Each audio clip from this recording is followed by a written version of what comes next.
AP POLYCET previous model paper నుంచి ఈరోజు 2025లో ఇచ్చిన మోడల్ పేపర్లో ఫిజిక్స్ చూద్దాం. మీకు 1 to 50 మ్యాథమెటిక్స్ బిట్స్ ఉంటాయి. 51 to 90 40 మార్క్స్ మీకు ఫిజిక్స్ బిట్స్ ఉంటాయి. 51th bit, A continuous and closed path of an electric current is called. కంటిన్యూయస్గా ఉండాలి, అలాగే క్లోజ్ చేసినటువంటి దాంట్లోనే మనకి ఎలక్ట్రిక్ కరెంట్ ఫ్లో అవ్వాలి. అలా ఫ్లో అయ్యేది ఏంటి అన్నాడు, ఎలక్ట్రిక్ ఛార్జ్. ఎలక్ట్రిక్ ఛార్జ్ అంటే అది ఎంత అమౌంట్ ఉంది అనేది చెప్తుంది. సో ఇది కరెక్ట్ ఆన్సర్ కాదు. Electric conduction. ఎలక్ట్రిక్ కండక్షన్ అంటే ఎటువంటి మెటీరియల్ మీడియం లేకుండానే ఫ్లో అయిపోతుంది. సో ఇది కూడా కరెక్ట్ ఆన్సర్ కాదు. Electrical potential. ఎలక్ట్రికల్ పొటెన్షియల్స్ అంటే ఇక్కడున్న, ఇప్పుడు ఫర్ ఎగ్జాంపుల్ 2 పోల్స్ అనుకోండి, ఇక్కడున్న పోల్కి రెండింటికి మధ్య ఎలక్ట్రాన్స్ యొక్క డిఫరెన్స్ని ఎలక్ట్రికల్ పొటెన్షియల్ అంటారు. ఫర్ ఎగ్జాంపుల్ ఇక్కడ 10 ఎలక్ట్రాన్స్ ఉన్నాయి, ఇక్కడ 20 ఎలక్ట్రాన్స్ ఉన్నాయి, డిఫరెన్స్ ఉంది కదా. ఈ డిఫరెన్స్ని బట్టి మనం ఎలక్ట్రికల్ పొటెన్షియల్ చెప్తాం. ఎలక్ట్రికల్ సర్క్యూట్ అనేది కరెక్ట్ ఆన్సర్. అయితే ఈ 4కి డెఫినేషన్స్ ఇస్తున్నాను. ఈ 4లో నెక్స్ట్ జరిగే ఎగ్జామ్లో ఏదైనా అడగొచ్చు. Electrical charge, electrical conduction, electrical potential, electrical circuit అనేది కరెక్ట్ ఆన్సర్. ఒకసారి చూద్దాం. This is a closed loop. Close చేసి ఉంటుంది. Or network of electrical components through which electrical current can flow. So electrical components ఉంటాయి, దాని ద్వారా మనకి ఎలక్ట్రాన్స్ అనేది ఫ్లో అవుతూ ఉంటాయి. The continuity and closed nature of this path allow for a sustained flow of charge. అది కొంత ఛార్జ్ని ఒక చోట నుంచి మరో చోటికి ఫ్లో చేస్తుంది. ఇది క్లోజ్డ్ సర్క్యూటు, ఇది ఓపెన్ సర్క్యూట్. ఇక్కడ బయలుదేరినటువంటి ఎలక్ట్రాను ఇలా ట్రావెల్ అవుతూ మళ్ళీ ఇక్కడికి వచ్చి చేరుతుంది. సో ఇది క్లోజ్డ్ పాత్. అలాగే కంటిన్యూయస్గా ఎలక్ట్రాన్స్ ఫ్లో అవుతూనే ఉంటాయి. So correct answer is electrical current, electric circuit. If a net charge Q flows across any cross section of a conductor in time T టైంలో Q అనే ఛార్జ్ గనక flow అయితే I అనే current వచ్చింది. ఈ మూడిటి మధ్య రిలేషన్ ఏంటి అని కింద ఉన్నట్లు ఇచ్చాడు. ఒకసారి టెక్స్ట్ బుక్లో ఉన్న డెఫినేషన్ చూద్దాం. ఇది text book definition. If a net charge Q అనే ఛార్జీ flows across any cross section of a conductor in time T టైంలో, ఏదైనా కండక్టర్ అవ్వచ్చు, ఆ కండక్టర్లో ఎక్కడో ఒక చోట క్రాస్ సెక్షన్ తీసుకుంటే టీ టైంలో Q ఛార్జ్ అనేది ఫ్లో అయ్యింది. అప్పుడు మన కరెంట్కి డెఫినేషన్ ఇది, I equal to charge by time. So I equal to Q by T. ఇందులో ఇంకోటి ఉంది చూడండి, మీకు ఇది కూడా అడగవచ్చు. SI unit of electrical charge coulomb. ఇది రాసుకోండి అమ్మా. నెక్స్ట్, ఇది which is equivalent to the charge contained in nearly 6 × 10⁸ electrons అండి. ఇది దేనికి సమానంగా ఉంటుంది అంటే 6 × 10⁸ ఎలక్ట్రాన్స్కి సమానంగా ఉంటుంది కూలుంబ్ అనేది. ఓకే, ఇది నెక్స్ట్ బిట్ వస్తుంది, కొంచెం గుర్తుపెట్టుకోండి. 6 × 10⁸. ఇది అంతకుముందు మీకు టెక్స్ట్ బుక్ మారకముందు ఉన్న టెక్స్ట్ బుక్లో ఇందులో ఏముంది, electric current, electric charge by time interval, I equal to Q by T. ఇక్కడ వరకు మనకు ఓకే. SI యూనిట్ అడిగాడు అనుకోండి, యాంపియర్. కరెంట్కి SI యూనిట్ యాంపియర్, క్యాపిటల్ ఏదో చెప్తారు. 1 యాంపియర్ అంటే 1 కూలుంబ్ బై 1 సెకండ్. ఇది కూడా ఇంపార్టెంట్ బిట్, చదువుకోండి. ఇది ఒక కండక్టర్ అనుకోండి, మనం జూమ్ చేసాం. ఇందులో ఎక్కడన్నా ఇక్కడ మనం అబ్జర్వ్ చేస్తాం. ఇక్కడ అబ్జర్వ్ చేస్తుంటే ఇటు నుంచి ఇటు రెండు వైపులకి కూడా ర్యాండమ్గా ఎలక్ట్రాన్స్ అనేవి ఫ్లో అవుతాయి. కానీ మనం ఒక T అనే టైం ఇంటర్వెల్లో చూసినప్పుడు ఇటు నుంచి ఒక 10, ఇటు నుంచి 20 వచ్చినాయి అనుకోండి, అప్పుడు ఛార్జ్ ఇటు నుంచి ఇటు ఫ్లో అయినట్టు.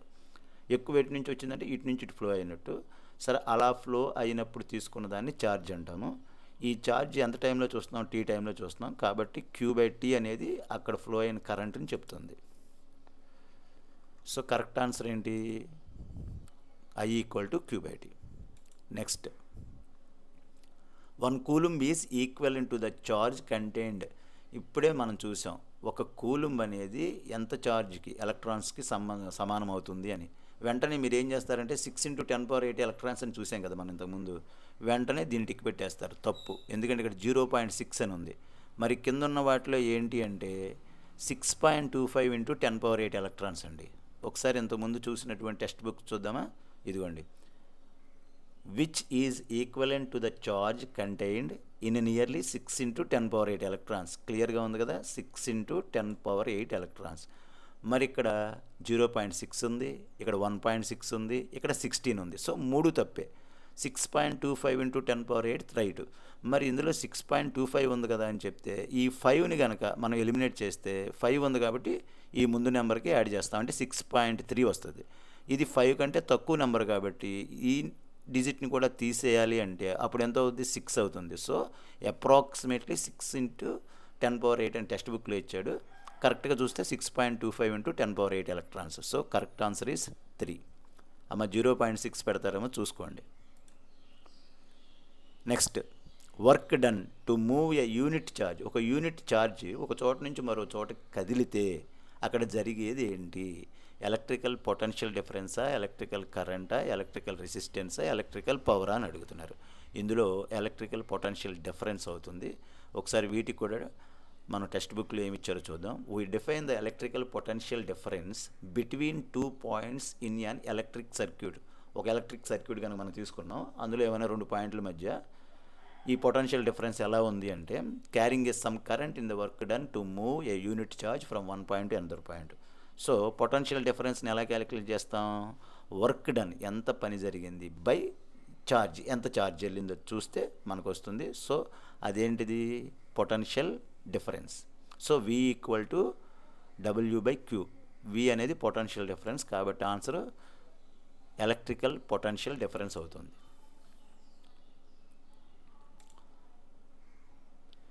SI unit of electrical potential difference. SI unit ఏంటి? టెక్స్ట్ బుక్ మళ్ళీ టెక్స్ట్ బుక్ ఓపెన్ చేయండి. The SI unit of electrical potential difference is volt. So second answer correct. ఇందులో అక్కర్లేదు, ఈ సైంటిస్ట్ పేరు అక్కర్లేదు. సో వోల్ట్ అనేది correct answer. The device used to measure electric current in a circuit is called. Electric కరెంట్ని సర్క్యూట్లో measure చేసే device పేరేంటి అని అడిగారు. మనం చెప్పేచ్చు అమ్మీటర్ అని. అయినా టెక్స్ట్ బుక్ ఓపెన్ చేసి చెక్ చేసుకోండి. ఇందులో an instrument called ammeter measures electric current in a circuit.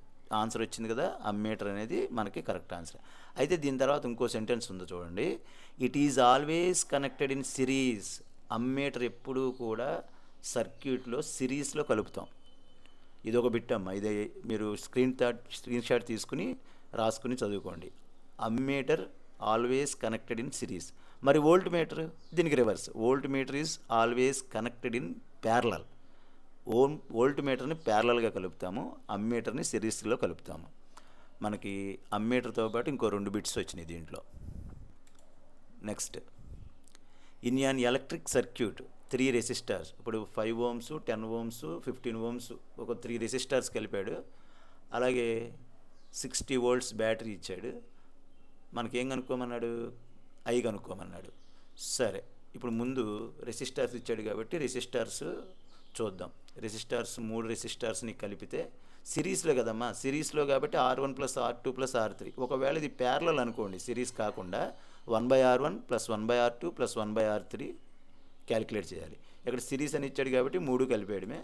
మనం 3 కలిపేస్తే ఎంత వస్తుంది? 30 ohms వస్తుంది. 5 + 10 15, 15 + 15 ఎంత? 30 ohms. ఇక్కడికి టోటల్ రెసిస్టెన్స్ వచ్చింది. మనకి I = V/R అనేది ఫార్ములా. ఇందులో మనం కనుక్కోవాల్సింది ఏంటి? V ఎంత? 60 volts. R ఎంత? 30 ohms. సో 60 volts / 30 ohms ఎంత? 2 amperes. కరెక్ట్ ఆన్సర్ ఏంటి? 2 amperes. The heat produced in 4 ohms resistor. చూడండి, the heat produced in 4 ohms resistor. 4 ohms ఉన్న రెసిస్టర్ హీట్ని ప్రొడ్యూస్ చేస్తుంది. When an electric current 5 amperes, అందులో flow అయ్యేటువంటి current 5 amperes flows in it 2 seconds. అయితే 2 secondsలో flow అయితే ఎంత హీట్ వస్తుంది అని అడిగాడు. ముందు మనం దీని గురించి క్లియర్గా రాసుకుందాం. హీట్ ఈక్వల్ టు VIT అనేది ఒక ఫార్ములా ఉంది. H = I²RT అనేది ఒక ఫార్ములా ఉంది. ఇందులో మనకి ఏ ఫార్ములా సెట్ అవుతుంది? ఇక్కడ చూడండి, మనకి I ఇవ్వలేదు, రెసిస్టెన్స్ ఇచ్చాడు, R ఇచ్చాడు. కాబట్టి ఫస్ట్ ఫార్ములా మనకు పనిచేయదు, రెండో ఫార్ములా పనిచేస్తుంది. ఓకేనా? సారీ అమ్మా, ఇందులో మనకి I కరెంట్ ఇచ్చాడు, రెసిస్టెన్స్ ఇచ్చాడు, టైం ఇచ్చాడు. చూడండి, రెసిస్టెన్స్ కరెంటు, టైము. ఇక్కడికి వచ్చేసరికి వోల్ట్, పొటెన్షియల్ డిఫరెన్స్ ఇచ్చాడు. ఇక్కడ పొటెన్షియల్ డిఫరెన్స్ లేదు కదా, అందుకని ఈ ఫార్ములా పనిచేయదు. మనం ఈ ఫార్ములా యూజ్ చేయాలి. ఐ స్క్వేర్ అంటే ఎంత? కరెంట్. So 5A. తరువాత ఆర్ అంటే 4 ohms ఇంటూ టీ అంటే 2 seconds. దీన్ని మనం మెజర్ చేస్తే 5 స్క్వేర్ అంటే 25A స్క్వేర్ అవుతుంది. 4 ohms 2 seconds. దీన్ని మల్టిప్లై చేయండి. 25 4 100. 100 ఇంటూ 2 ఎంత? 200. 25 4s 100, 100 2s 200. 200 ampere square ohm అవుతుంది. కానీ యాంపియర్ స్క్వేర్ ఓమ్ అనేది దేనికి సంబంధించింది? వాట్. Ampere square ohm. ఒక వాట్ అంటే యాంపియర్ స్క్వేర్ ఓమ్. ఇదిగోండి యాంపియర్ స్క్వేర్, ఇక్కడ ఓము. ఇదంతా ఎందులో వచ్చింది? మనకి వాట్స్లో వచ్చింది. కానీ ఇక్కడ మనకు ఆన్సర్ ఎందులో ఇచ్చారు? జౌల్స్లో ఇచ్చారు. కాబట్టి ఇది కరెక్ట్ ఆన్సర్ కాదు. మరి జౌల్కి 1 ohm and ampere square into second అయితే మనకి 1 జౌల్ అవుతుంది. కానీ ఇక్కడ యాంపియర్ స్క్వేర్ ఉంది, సెకండ్ ఉంది, ఓమ్ ఉంది. చూడండి, ఇదిగోండి ఓము ఇక్కడ ఉంది, యాంపియర్ స్క్వేర్, అలాగే సెకండ్. సరిపోయింది.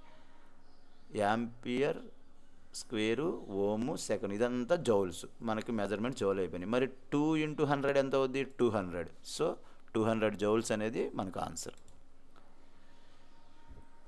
1 kWh ఈజ్ ఈక్వల్ టు, అమ్మ ఇది చాలా మోస్ట్ ఇంపార్టెంట్ బిట్.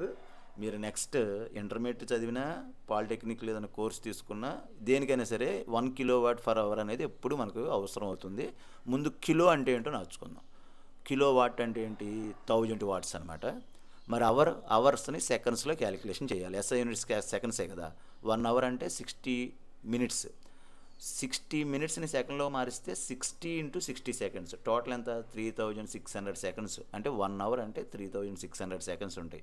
సో కిలోవాట్ని మనం ఇక్కడ రాసుకున్నాం, 1 hourని రాసుకున్నాం. ఇప్పుడు కిలోవాట్ ఫర్ 1 hour అంటే ఈ రెండింటిని మల్టిప్లై చేయాలి. ఓకేనా? అంటే 1 kilowatt ఇంటూ 1 hour. ఇందులో ఈ వాల్యూ సబ్స్టిట్యూట్ చేద్దాం. కిలోవాట్ దగ్గరేమో 1000 watts సబ్స్టిట్యూట్ చేద్దాం. ఇక్కడేమో 3600 సబ్స్టిట్యూట్ చేద్దాం. అప్పుడు మనకి ఇలా వస్తుంది. ఇప్పుడు ఇంటూ చేయండి. 1000 3600. 1 × 36 అంటే 36 అవుతుంది. 1 అంటే కేవలం జీరోస్ తీసేసి నంబర్స్ని మాత్రమే మల్టిప్లై చేస్తున్నాం. 1 × 36 అంటే 36 అవుతుంది. ఇక్కడ 3 zeros ఉన్నాయి, ఇక్కడ 2 zeros, మొత్తం 5 zeros ఉన్నాయి. 2 + 3 5 zeros ఓపెన్ చేసి. కానీ మనకి ఇలా ఉందా? ఇలా లేదు, పాయింట్లో ఉంది. పాయింట్లో ఉంది కాబట్టి ఇక్కడ ఉన్న పాయింట్ని ఇక్కడ దాకా తీసుకొస్తే 3.6 అవుతుందమ్మా. ఇక్కడ కదా పాయింట్ ఉండేది. ఈ పాయింట్ని ఇలా తీసుకుని ఇక్కడ కనుక మనం నోట్ చేస్తే 3.6 అవుతుంది. పాయింట్ ఎన్ని ప్లేసెస్ మనం మూవ్ చేసాం? 1 2 3 4 5 6 పాయింట్ ఇక్కడ పెట్టాం కదా, దీన్ని కూడా లెక్కేయాలి. 6. So 3.6 × 10⁶ joules. ఇది correct answer. Okay. Next 60. The power of an electric motor that takes 5 amperes electric current from 220 volts transmission line. 220 volts వచ్చేటువంటి ట్రాన్స్మిషన్ లైన్ నుంచి 5 amperes మనం కరెంట్ కనుక ఫ్లో అయితే అక్కడ జరిగేటువంటి పవర్ ఎంత అని అడిగాడు. చాలా సింపుల్. P = volt × I.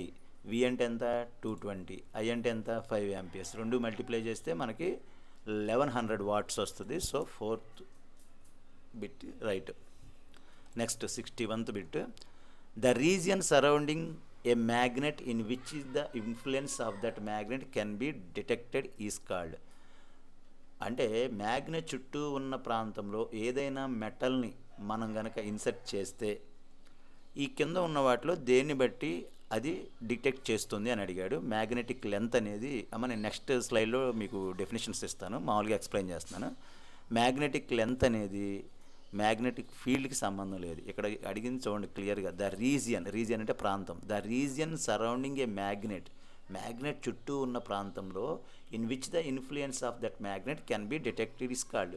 చుట్టూ ఉన్న ప్రాంతంలో మనం ఏదైనాటువంటి ఒక మెటల్ని కనుక ఇన్సర్ట్ చేస్తే మ్యాగ్నెట్ ఇన్ఫ్లుయెన్స్ చేస్తుంది అనుకోండి. అలా ఇన్ఫ్లుయెన్స్ చేయడానికి అవసరమైంది ఏంటి అన్నాడు. మ్యాగ్నెటిక్ లెంత్ అనేది north pole to south pole ఉంటుంది. మ్యాగ్నెటిక్ డైపోల్ ఇది కూడా సేమ్ అలాగే వస్తుంది. మ్యాగ్నెటిక్ పోల్ స్ట్రెంత్ కూడా కేవలం మ్యాగ్నెట్ గురించి మాత్రమే చెప్తాయి. ఇది మాత్రమే మ్యాగ్నెటిక్ చుట్టూ ఉన్న సరౌండింగ్స్ గురించి చెప్తుంది. కాబట్టి మ్యాగ్నెటిక్ ఫీల్డ్లోకి ఎంటర్ అయితే మాత్రమే మ్యాగ్నెట్ అనేది డిటెక్ట్ చేస్తుంది. So third answer right. మీకు డెఫినేషన్స్ ఇక్కడ ఇస్తున్నాను, దీన్ని మీరు స్క్రీన్ షాట్ తీసుకుని చదువుకోండి. ఎందుకంటే ఇప్పుడు మ్యాగ్నెటిక్ ఫీల్డ్ ఇచ్చాడు, నెక్స్ట్ పేపర్లో లెంత్ కానీ డైపోల్కి సంబంధించి కానీ స్ట్రెంత్కి సంబంధించి కానీ ఇవ్వచ్చు. ఓకేనా? So correct answer is magnetic field. Next, if the electric current through a copper wire increases, the magnitude of the magnetic field produced at given point. ఇది ఎలా అవుతుంది? The electric current through a copper wire నుంచి if the electric current through a copper wire నుంచి మనం electric కరెంట్ని pass చేస్తున్నాం. అయితే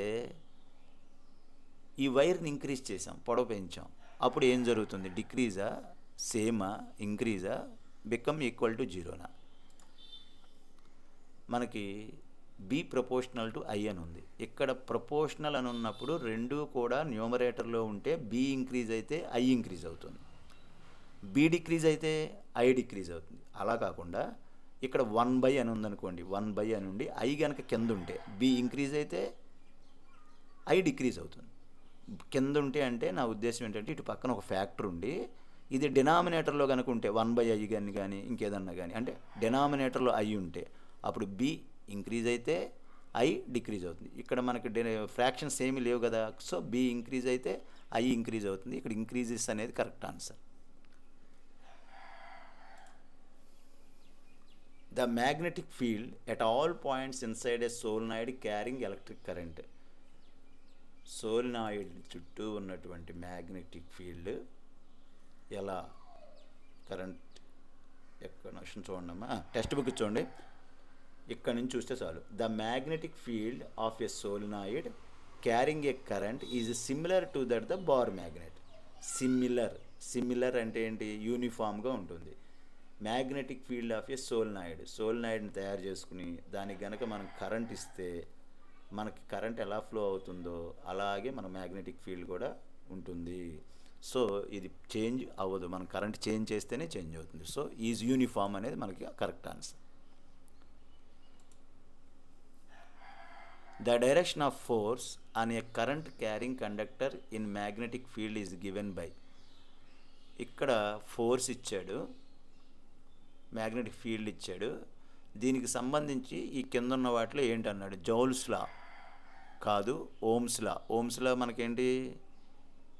V/I is a constant కదా, అంటే పొటెన్షియల్ డిఫరెన్స్ కరెంటు మాత్రమే, మ్యాగ్నెటిక్ ఫీల్డ్తో దీంతో సంబంధం లేదు. న్యూటన్స్ లా కూడా అంతే. కొన్ని ఫ్లెమింగ్స్ లెఫ్ట్ హ్యాండ్ రూల్ మాత్రమే దీనికి ఒబే అవుతుంది. ఒకసారి ఫ్లెమింగ్స్ లెఫ్ట్ హ్యాండ్ రూల్కి సంబంధించిన డెఫినేషన్ ఇది. ఒకసారి డయాగ్రామ్ చూద్దాం. ఇదిగోండి, థంబ్ డైరెక్షన్లో మోషన్ ఉంటుంది, చూపుడు వేలు డైరెక్షన్లో మ్యాగ్నెటిక్ ఫీల్డ్ ఉంటుంది, అలాగే దీనికి పర్పెండిక్యులర్గా కరెంట్ అనేది పాస్ అవుతుంది. So Fleming's left hand rule అనేది correct answer. The magnetic field produced by a current carrying circular loop is strongest strong ఎక్కడ ఉంటుంది అంటే సెంటర్లో ఉంటుంది. అవుట్ సైడ్ కానీ లేదా అవుటర్ సర్ఫేస్ కానీ లేదా ప్రతి పాయింట్ దగ్గర కానీ ఒకేలా ఉండదు. మ్యాగ్నెటిక్ ఫీల్డ్ ఎక్కడ బాగా స్ట్రాంగ్గా ఉంది, ఇప్పుడు బార్ మ్యాగ్నెట్ ఇలా పెట్టారనుకోండి, మీకు అన్నీ కూడా లూప్స్ ఒకే చోట ఇంటర్సెక్ట్ అవ్వు, ఒకే చోట నుంచి వెళ్తున్నట్టుగా బార్ మ్యాగ్నెట్లో చూపిస్తుంది. సో బార్ మ్యాగ్నెట్ మిడిల్లో మాత్రమే మనకి మ్యాగ్నెటిక్ ఫీల్డ్ బాగా స్ట్రాంగ్గా ఉంటుంది. So first answer correct. మీకు డెఫినేషన్స్ కావాలేమోనని చెప్పేసి నేను ఈ స్లైడ్ ఇచ్చాను, దీన్ని స్క్రీన్ షాట్ తీసుకుని చదువుకోండి. Centre of the loop, point out side of the loop, outer surface of the loop, అంటే ఎవరి పాయింట్ ఇన్సైడ్ ద లూప్. ఈ 4 లూపుల్లోనూ మ్యాగ్నెటిక్ ఫీల్డ్ ఎలా ఉంటుంది అని తెలియజేయడానికి ఈ డెఫినేషన్స్. సో మన కరెక్ట్ ఆన్సర్ వచ్చేసరికి the centre of loop. Next, in an electric circuit, the device used to prevent damage to the electrical appliance due to overloading. ఈ overloading అనే పదాన్ని ఒకసారి చూడండి. ఇప్పుడు మన ఇంటికి కరెంట్ వస్తున్నప్పుడు ఎప్పుడూ వచ్చేటువంటి లోడ్ కంటే కొంచెం ఎక్కువ పెరిగిపోయింది అనుకోండి, అప్పుడు ఏం జరుగుద్ది, ఏది మనలో ఇంట్లో ఉన్నటువంటి వస్తువుల్ని డ్యామేజ్ అవ్వకుండా కాపాడుద్ది అని అడిగాడు. ఒకసారి పిక్చర్ చూపిస్తాను అండి. ఇదిగోండి, ఫ్యూజ్ ఉందా, మనకి మీటర్ కింద ఫ్యూజ్ ఉంటుంది. ఈ ఫ్యూజ్కి మొత్తం అంతా స్ట్రాంగ్ వైర్లు ఉంటే ఇక్కడ మాత్రం ఏదైనా కొంచెం హీట్ అయితే తెగిపోయే విధంగా మనం ఇక్కడ ఫ్యూజ్ని అడ్జస్ట్ చేస్తాం. ఒకవేళ ఓవర్లోడ్ అయితే హీట్ ఎక్కువైపోయి ఇది కట్ అయిపోతుంది. ఇది కట్ అయిపోతుంది అంటే మన ఇంట్లోకి కరెంట్ రాదు. కరెంట్ రాదు అంటే మన ఇంట్లో ఉన్న వాటిని ఏ వస్తువుని కూడా డ్యామేజ్ చేయదు. సో కరెక్ట్ ఆన్సర్ ఏంటి, ఎలక్ట్రిక్ ఫ్యూజు. ఇది కూడా ఫ్యూజేనండి. మనం రేడియోలు, కంప్యూటర్లు, మనం వేరే వేరే కాంపోనెంట్స్ చాలా వాడతాం కదా ఇంట్లో. అలాగే ఇస్త్రీ పెట్టెలు, ఇలాంటి వాటిల్లో కూడా ఫ్యూజ్ ఉంటుంది. అది ఈ సైజులో ఉంటుంది. ఇక్కడ నుంచి ఇక్కడ వరకు చాలా సన్నని వైర్ ఉంటుంది. అది కాలి ఇదైపోతుంది. దీన్ని మారిస్తే సరిపోతుంది. ఓకేనా. Next, which of the following is not an alloy. కింద ఉన్న వాటిల్లో ఎలాయ్ మెటల్స్ కానివేంటి. ఎలాయ్ అంటే 2-3 కలిసి ఉన్న వాటిని ఎలాయ్ అంటారు. Constantan, manganin, nichrome, iron. ఓకేనా. ఎల్ఐ కాన్ది ఏంటి అన్నాడు. Constantan alloy, manganin alloy, nichrome alloy, iron alloy. Iron not alloy. చూడండి అమ్మా, నేను ఇది తప్పుగా నోట్ చేసినట్టున్నాను, ఇప్పుడే చూశాను. కొంచెం ఆన్సర్ నేను రాంగ్ నోట్ చేశాను, చూసుకోండి. ఎల్ఐస్ ఏంటంటే కాన్స్టెంట్ అని alloy, copper, nickel. Manganin copper, manganese, nickel. అలాగే nichrome, nickel, chromium and manganese. ఈ 3 ఎల్ఐస్. ఎల్ఐస్ కాన్ది ఏంటి అని అడిగాడు. ఇక్కడ నేను నిక్రోమ్ అని పెట్టాను, తప్పు. ఐరన్ అమ్మ కరెక్ట్. చూడండి, ఇది నేను చూసుకోకుండా నిక్రోమ్ అని పెట్టాను. కాన్స్టెంట్ని ఎల్ఐ మెట్లే, మ్యాంగనైన్ ఎల్ఐ మెట్లే, నిక్రోమ్ ఎల్ఐ మెట్లే. ఎల్ఐ కాన్ది ఏంటంటే ప్యూర్ మెటల్ ఐరన్. ఇది ఆన్సర్ 4 అమ్మ. నేను 3 అని పెట్టాను, కొంచెం చెక్ చేసుకోండి. Identify the wrong statement among the following. ఇందులో రాంగ్ స్టేట్మెంట్ ఏంటో చెప్పమన్నాడు. చూడండి, magnetic field lines closed curves, ఇది ట్రూ. అలాగే magnetic field lines stronger where the magnetic field lines are crowded. Crowd ఎక్కడ ఎక్కువగా ఉంటుందో అక్కడ స్ట్రాంగ్గా ఉంటుంది, ఇది కూడా రైటే. Magnetic field lines do not intersect each other. అన్నీ కూడా లూప్లు ప్యారలల్గా వెళ్తాయి, ఇంటర్సెక్ట్ అయినట్టు ఉంటాయి. కానీ మనం జూమ్ కనుక చేసి చూస్తే అన్నీ కూడా ప్యారలల్గా వెళ్తాయి, ఒకదాన్ని ఒకటి ఎక్కడ ఇంటర్సెక్ట్ చేసుకో. ఫస్ట్, థర్డ్, ఫోర్త్ ఈ 3 కూడా ఒరిజినల్ స్టేట్మెంట్స్ ట్రూ. కానీ సెకండ్ స్టేట్మెంట్ చూడండి, inside the magnet the direction of field lines from north pole to south pole. Magnet లోపల నార్త్ పోల్ నుంచి సౌత్ పోల్కి వెళ్తుంది డైరెక్షన్ అన్నాడు. కానీ చూడండి, inside the magnet the direction of the field lines is from its south pole to north pole. ఇది wrong. North to south అన్నాడు, కాదమ్మా, south to north. Okay. So సెకండ్ది తప్పు, మిగతా 3 స్టేట్మెంట్లు రైట్. మీరు ఈ 4 స్టేట్మెంట్లు చదవండి, ఇందులో ఏదో ఒకటి రావచ్చు. రెండోది, thus the magnetic field lines are closed curves. ఇదిగోండి, ఫస్ట్ స్టేట్మెంట్ ఇక్కడ ఇచ్చింది. SI unit of electrical resistivity. Electrical రెసిస్టివిటీకి ఎస్ఐ యూనిట్ ఏంటన్నాడు, ఓమ్ మీటర్ ఎస్ఐ యూనిట్. అయినా టెక్స్ట్ బుక్ డెఫినేషన్ ఒకసారి చూపిస్తాను. Where rho is a constant of proportionality and it's called the electrical resistivity of the material of the conductor. అయితే the SI unit of resistivity is ohm by metre. Okay, ఇది ఈ answer. మీరు ఎప్పుడు కూడా model పేపర్ల మీద లేకపోతే material మీద డిపెండ్ అవ్వదు. టెక్స్ట్ బుక్లో ఉన్నది మాత్రమే మనల్ని ఎగ్జామ్లో అడుగుతాడు. కాబట్టి టెక్స్ట్ బుక్లో పాయింట్లని అండర్లైన్ చేసి చదువుకోండి.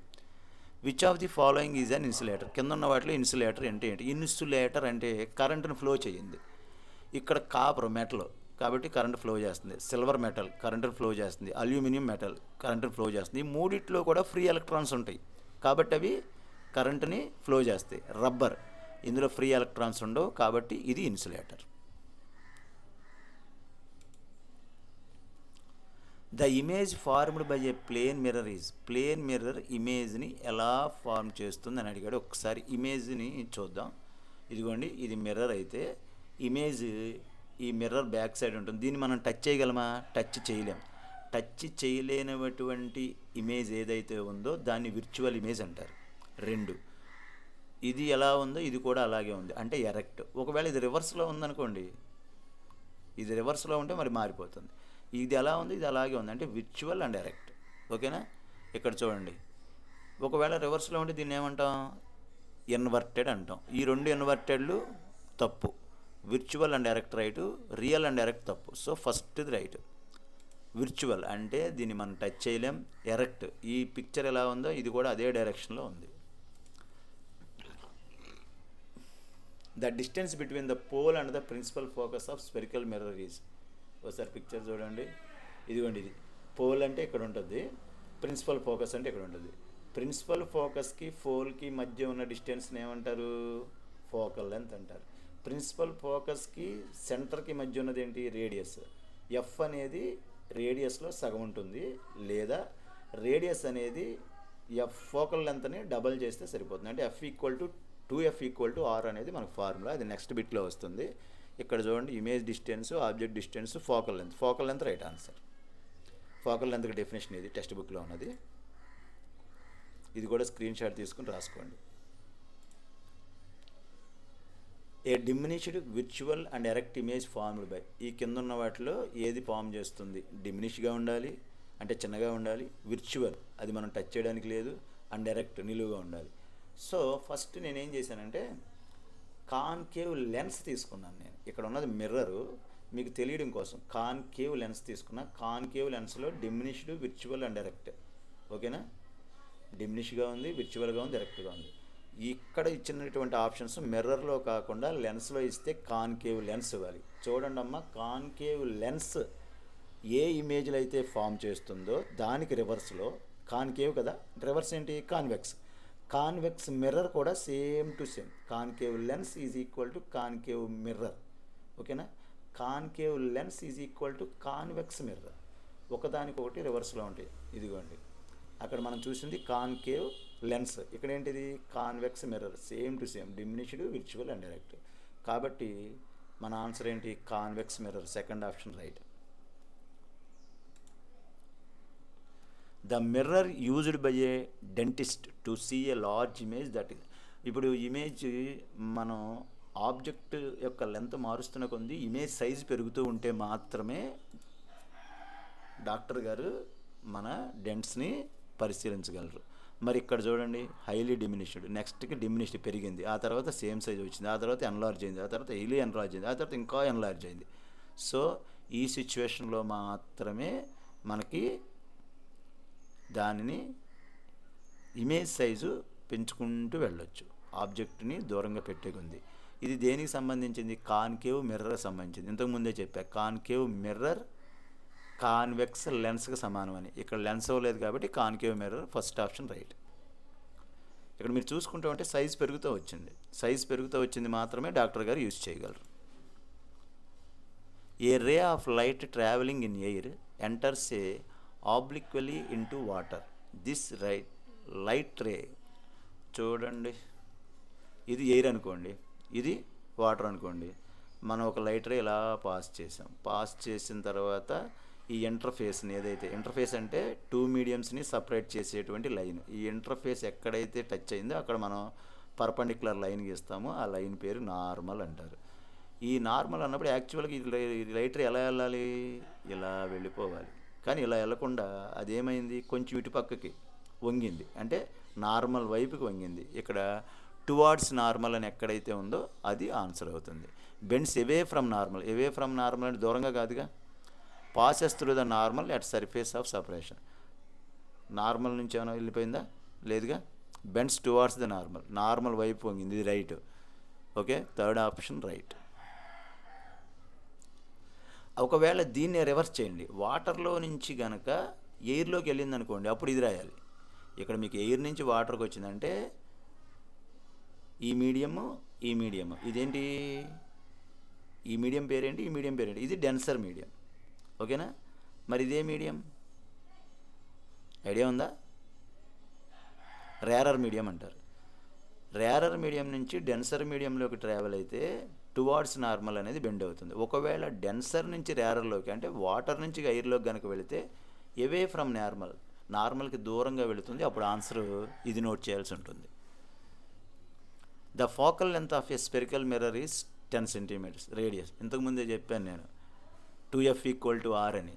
ఫోకల్ లెంత్ ఇచ్చాడు, ఆర్ ఎంత అన్నాడు, దీన్ని డబుల్ చేస్తే సరిపోద్ది 20 సెంటీమీటర్స్. మన ఫార్ములా వచ్చేసరికి F equal to R by 2. R కదా మనకు కావాల్సింది, 2 నడి పంపిద్దాం, 2f అవుద్ది. 2 ఇంటూ 10 సెంటీమీటర్స్ అంటే 20 సెంటీమీటర్స్. ఓకేనా. Next, the object placed between the principal focus and centre of the curvature of a convex lens forming image. ఒకసారి మీరు టెక్స్ట్ బుక్లో ఉన్న ఇవన్నీ చూస్తే ఇన్ఫినిటీ నుంచి వచ్చింది ఫోకల్ లెంత్ దగ్గర ఇమేజ్ ఫామ్ చేస్తుంది. బియాండ్ C1 అన్న 2f అన్న ఒకటే, బియాండ్ సెంటర్, ఓకేనా, అప్పుడు అదేమవుతుంది, ప్రిన్సిపల్ ఫోకస్కి సెంటర్కి మధ్యలో ఫామ్ అవుతుంది. ఎగ్జాక్ట్గా C1 అంటే ఎగ్జాక్ట్గా సెంటర్ దగ్గర పెడితే కరెక్ట్గా సెంటర్ దగ్గరే మనకి ఇమేజ్ వస్తుంది. సెంటర్కి ప్రిన్సిపల్ ఫోకస్కి మధ్యలో పెడితే అది బియాండ్, వెనక, సెంటర్ వెనక వస్తుంది. ఈ సిచ్యువేషన్ అడిగాడు కాబట్టి మనకు answer beyond the centre of curvature first.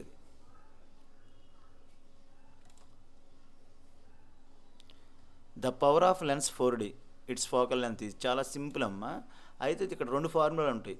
Power equal to 1/f అనేది ఒకటి ఉంది, పవర్ ఈక్వల్ టు 100/f అనేది ఒకటి ఉంది. మీటర్స్లో ఇస్తే ఈ ఫార్ములా యూజ్ చేయాలి, సెంటీమీటర్స్లో ఇస్తే ఈ ఫార్ములా యూజ్ చేయాలి. ఇక్కడ ఉన్నాయండి సెంటీమీటర్స్ కాబట్టి ఈ ఫార్ములా యూజ్ చేయాలి. 100/4 కదా, 100/4 అంటే 25. ఇక్కడ ఎక్కడ ఉంది చూడండి, 25 సెంటీమీటర్స్.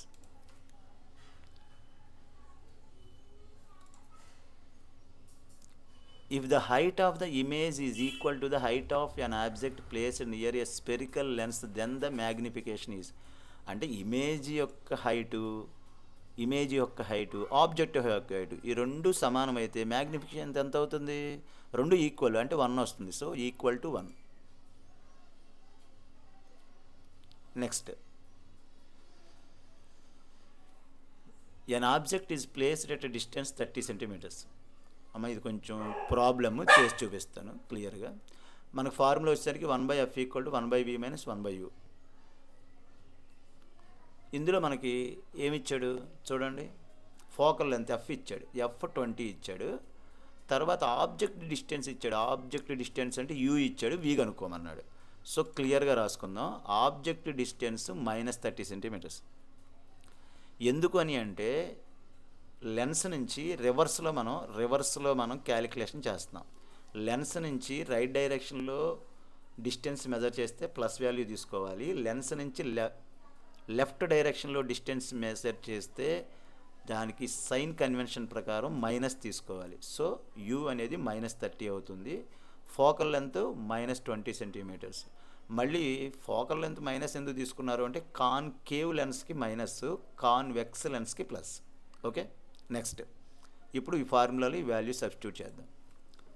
ఎఫ్ అంటే 1/-20, 1/v, v మనం క్యాలిక్యులేట్ చేయాలి, u అనేది -30.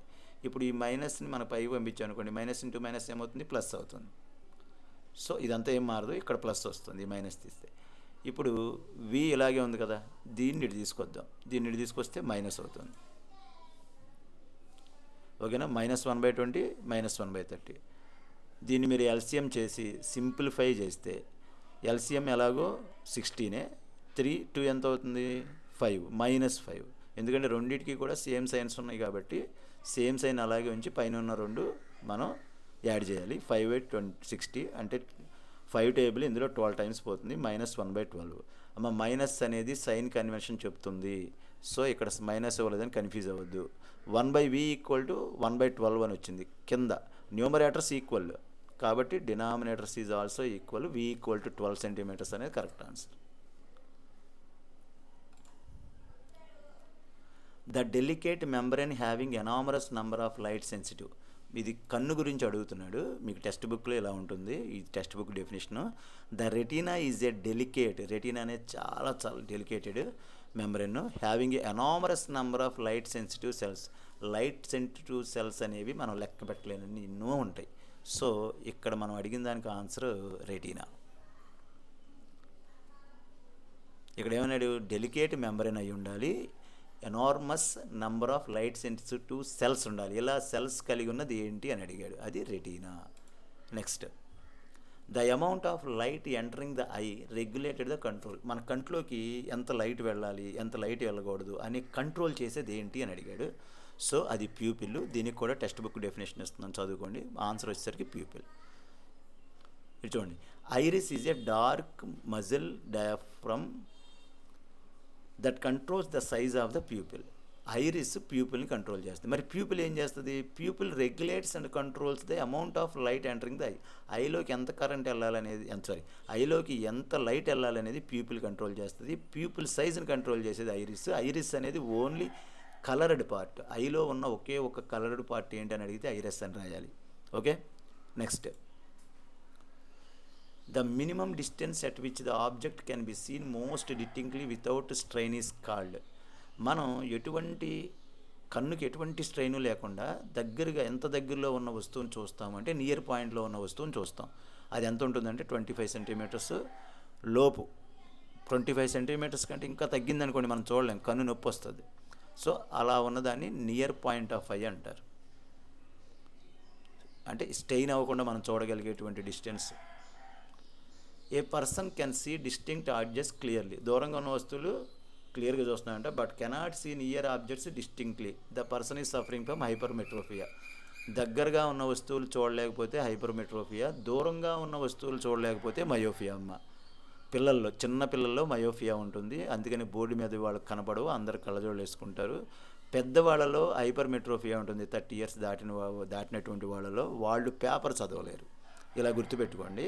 మయోపియా అనేది మ్యాక్సిమం చిన్నపిల్లలకు వస్తుంది, హైపర్మెట్రోపియా అనేది పెద్దవాళ్ళకి వస్తుంది. పెద్దవాళ్ళు ఏంటంటే దగ్గరగా ఉన్న వస్తువుల్ని చూడలేరు.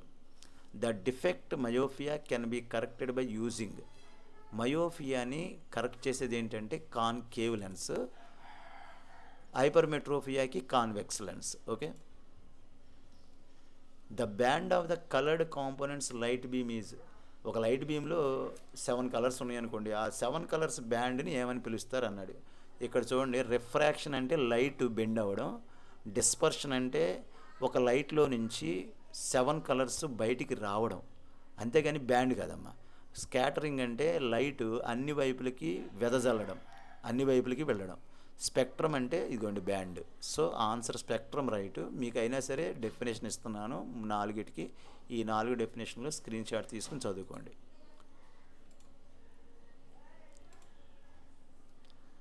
మీకు స్పెక్ట్రమ్ అనేది correct answer. Next, the formation of a rainbow in the sky involves. మనకి ఆకాశంలో రెయిన్బో ఫార్మేషన్ అవ్వడానికి కింద ఉన్న దాంట్లో ఏంటి అన్నాడు. ఇప్పుడు నా లోగో ఉంది కదా, ఇది వాటర్ డ్రాప్ అనుకోండి. ఫస్ట్ లైట్ రే ఇలా ఇక్కడ అవుతుంది, ఇక్కడ ఫస్ట్ లైట్ రే బెండ్ అవుతుంది, అంటే రిఫ్రాక్షన్ జరుగుతుంది. ఆ తర్వాత ఏముంటుందంటే దీని నుంచి కలర్స్ అన్నీ బయటకు వస్తాయి, అంటే డిస్పర్షన్ జరుగుతుంది. ఆ తర్వాత మళ్ళీ ఏమవుతుంది, టోటల్ ఇంటర్నల్ రిఫ్లెక్షన్ జరిగి బయటకు వస్తుంది. సో ఫస్ట్ జరిగేది రిఫ్రాక్షన్, తర్వాత జరిగేది డిస్పర్షన్. రిఫ్రాక్షన్, డిస్పర్షన్, రిఫ్లెక్షన్, మళ్ళీ వెనక్కి తిరిగి వస్తుంది. So second answer is right. Refraction, dispersion, reflection, ఈ మూడిటితో కలిగి జరిగేటువంటి ఫినామినానే మనకి rainbow. Advance sunrise and delayed sunrise are. ఇది కూడా రిఫ్రాక్షనే, కాకపోతే సన్ రైజ్ సన్సెట్ మనకి ఎక్కడ తెలుస్తుంది, అట్మాస్ఫియర్లో చూస్తే తెలుస్తుంది. కాబట్టి అట్మాస్ఫిక్ రిఫ్రాక్షన్ అనమాట. అంటే అట్మాస్ఫిక్ రిఫ్రాక్షన్ వల్ల సన్ రైజ్ జరిగినా మనకు వెంటనే తెలియదు, కొంచెం లేట్ పడుతుంది. అలాగే సన్సెట్ అయిపోయింది అయినా సరే కొంత లైట్ వస్తుంది. దాని యొక్క కారణం ఏంటంటే atmospheric refraction. The blue colour of clear sky is. మనకి అంటే స్కై బ్లూ కలర్లో మాత్రమే ఎందుకు కనబడుతుంది అంటే స్కాటరింగ్. ఎందుకంటే ఈ స్కాటరింగ్ వల్ల మనకి అట్మాస్ఫియర్లో ఎంటర్ అయినటువంటి లైట్ ఒక్కొక్క లెంత్లో ఒక్కొక్క కలర్ని బయటికి పంపించేస్తూ ఉంటుంది. ఇక్కడ బ్లూ కలర్ అనేది స్కాటరింగ్ చేయలేదు. ఓకేనా, మన అట్మాస్ఫియర్లో ఉన్న నైట్రోజన్, ఆక్సిజన్, కార్బన్ డైఆక్సైడ్ ఇలాంటి మాలిక్యూల్స్ బ్లూ కలర్ మాత్రం స్కాటర్ చేయలేవు. మిగిలిన అన్ని కలర్స్ని స్కాటర్ చేసి అన్ని వైపులకి పంపించేస్తాయి. ఇక అన్ని వైపులకి పంపించిన తర్వాత లాస్ట్లో మిగిలేదేంటి, బ్లూ కలర్. ఆ బ్లూ కలర్ వచ్చి మన కన్నుని చేరుతుంది. కాబట్టి ఆకాశం మనకి నీల రంగులో కనిపిస్తుంది. దీనికి ఎగ్జాక్ట్ ఆన్సర్ ఏంటంటే scattering of light. Last bit ఫిజిక్స్లో, if the speed of light గ్లాస్లో 2 × 10⁸ అంట, ఎయిర్లో 3 × 10⁸ అంట. అయితే విత్ రెస్పెక్ట్ టు గ్లాస్ మనకి రిఫ్రాక్టివ్ ఇండెక్స్ ఎంత అన్నాడు. Refractive index formula n/c/v. కానీ ఇక్కడ 2 కదా, ఇక్కడ 2 ఇచ్చాడు కదా, కాబట్టి n21 n12 అనే ఫార్ములా రాయాలి. నాకు టెక్స్ట్ బుక్లో గ్లాస్ అండ్ ఎయిర్ అని దొరికింది కాబట్టి ఎగ్జాక్ట్గా నేను అదే రాశాను. యాక్చువల్గా అయితే n12 అని ఉంటుంది. n12 = n2/n1 అనేది ఫార్ములా. ఇక్కడ గ్లాస్ కాబట్టి ఏదైతే మనం రెస్పెక్ట్ చేస్తున్నామో అది కింద ఉండాలి డినామినేటర్లో, ఇది ఎయిర్ పైన ఉంటుంది. ఇప్పుడు ఎయిర్ బై గ్లాస్, ఎయిర్కి 3, గ్లాస్కి 2, ఈ 2 వాల్యూలు ఇందులో సబ్స్టిట్యూట్ చేయండి. మీకు చేస్తే 10⁸ 10⁸ క్యాన్సిల్ అయిపోద్ది, 3/2 మిగులుద్ది. 3/2 అంటే 1.5. రెండోది గుర్తుపెట్టుకోండి, రిఫ్రాక్టివ్ ఇండెక్స్కి నో యూనిట్స్ అనేవి ఉండవు, ఎందుకంటే ఇది ఫ్రాక్షన్ కాబట్టి. నాన్న మీకు కెమిస్ట్రీ కానీ మ్యాథ్స్ కానీ ఏమైనా డౌట్లు ఉంటే నాకు కామెంట్ సెక్షన్లో కామెంట్ చేయండి, ఎక్స్ప్లెయిన్ చేస్తాను. అలా కాకుండా మీరు వీడియో వరకు వెయిట్ చేయలేకుండా ఉండే లెక్క అయితే నాకు మెసేజ్ చేస్తే, కింద వీడియో కింద మెసేజ్ చేస్తే నా వాట్సాప్ నెంబర్ ఇస్తాను. నా వాట్సాప్ నెంబర్కి మీరు ఏమైనా డౌట్స్ ఫార్వర్డ్ చేస్తే వితిన్ ఒక హాఫ్ అన్ అవర్ లోపు నేను చూసిన వెంటనే మీకు రిప్లై చేసి చెప్తాను, లేదా వీడియో కాల్లో అయినా ఎక్స్ప్లెయిన్ చేస్తాను. Okay, thank you students.